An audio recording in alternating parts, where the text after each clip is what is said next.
Hey guys, I know it's back for the summer, so hit the subscribe button. Today we're getting to a highly requested video by me. I will be going over my thoughts on the acclaimed show Gilmore Girls. Now this show has been hyped by a lot of friends and Netflix. Netflix constantly promotes this show on my homepage. So I finally seen the whole thing and I definitely have some thoughts on this. Well, first off, there's a lot of hype on this and I can definitely see why people like it.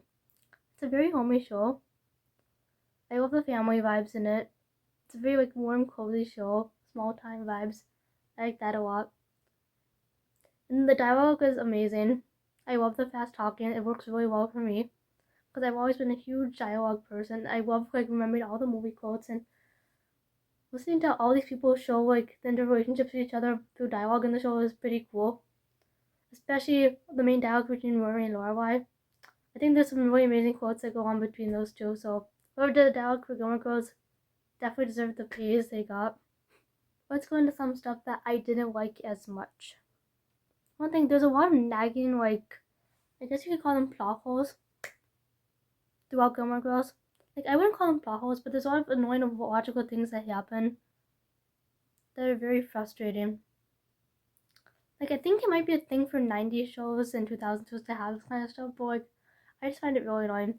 To start off, oh my god, nobody looks as they cross the road at Stars Hollow. People just walk to the road, having full conversations on the road when there's cars moving.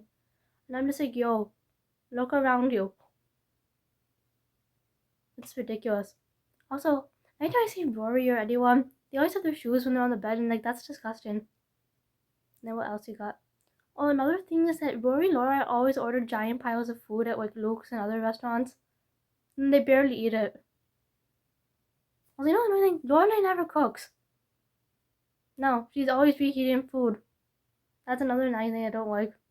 And I feel like it's also part of her personality, but I know it's really annoying to see this lady who's in charge of a household, has a daughter, and she won't cook any kind of food.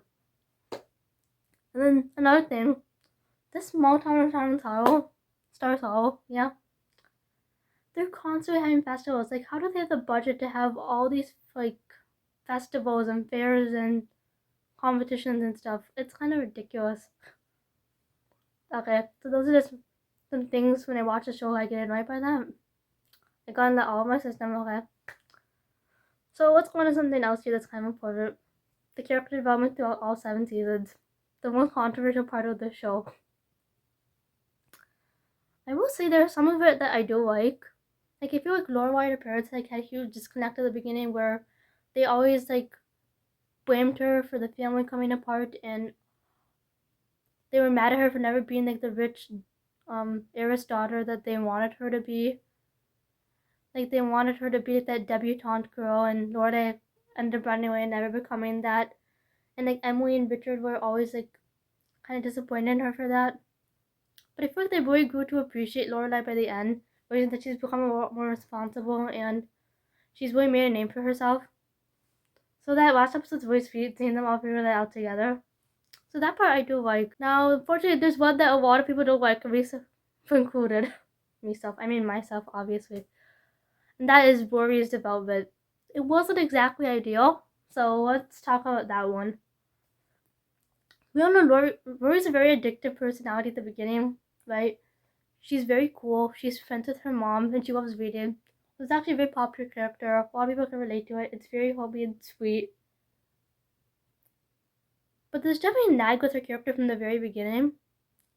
If you look at the beginning, right? Everyone's obsessed with her to the point where it's absolutely ridiculous. Everyone in the town knows her as the perfect child.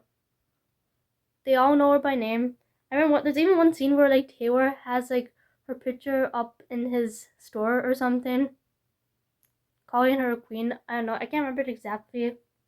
I'll post it up here. I don't know. So if you know what that is, tell me. But yeah, the whole point is this town adores her to a ridiculous extent. And then her grandparents are obsessed with her. They think she's a prodigy. Right? And then every boy she meets is in love with her deeply. Deeply. They all think that she's the one. And I'm just like, in reality, if you're gonna sit down and read a book all day, nobody's gonna notice you that much. Like, I'm proud of her, but let's be real here, okay? So I feel like that part was that bit of a drag. And then obviously Rory's character gets much worse throughout the show. But I can't say I'm too surprised that she did negate a little bit. Because I mean, come on, if you keep getting that much attention when you're a little kid, then you're eventually gonna think that I'm so special, I don't have to do any work. Right? So she becomes kind of entitled, and when things don't go right for her in her writing career, she just kind of gives it all up. Drops out of Yale, right? Quits her job. It's all hectic. Now, I do believe that she should have struggled a little bit in college, figured out who she is.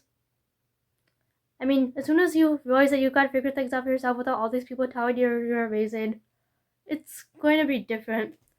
I just don't like the extent to which they took it in the show.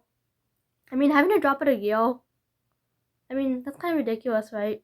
Like, this girl who's like, sorry, I mean, she's well read, and she loves to learn. Just because she fails once doesn't mean she's just gonna throw her future away like that, throw her dreams away like that, right?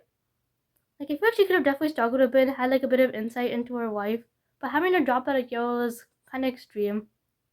I feel like the whole thing where she drops out of Yale, steals a yacht, joins the DAR, that wasn't done that well. I feel like it was too extreme to be happening. Like, it went a little far for Rory's standard, you know? And then I will say, I do love the scene where Jess yells at her. That was iconic. That was great. But I don't love how she just came back at the end. Right? Like, she has a part where Jess yells at her, then she eventually gets inspired to go back to school. But I feel like it doesn't really change her. Like, Jess basically just told her, hey, you love to learn, you love to read, you should be in school. So she gets inspired to go back. But that entitled attitude where she's thinking, I'm special, I'm better than everyone else, never really leaves her, you know? She continues to have that attitude where she's like, oh, I'm a humble girl from a humble background, and I'm special because I read a lot and I've done quite well at school.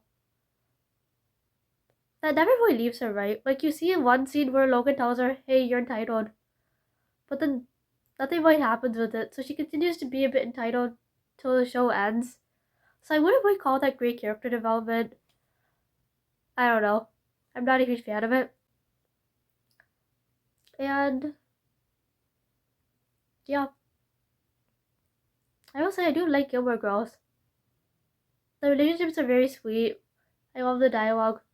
It's a very homey show to watch, especially the first few seasons. So yeah, I will say it's definitely a victory for TV. Granted, I'm not a huge fan of how some of the character development is done in this show. And I feel like I roll my eyes a lot sometimes to make fun of the show, but you know, I think it's definitely worth keeping in the rewatch repertoire. So, that is all. See you guys another time. Remember to like this video and subscribe.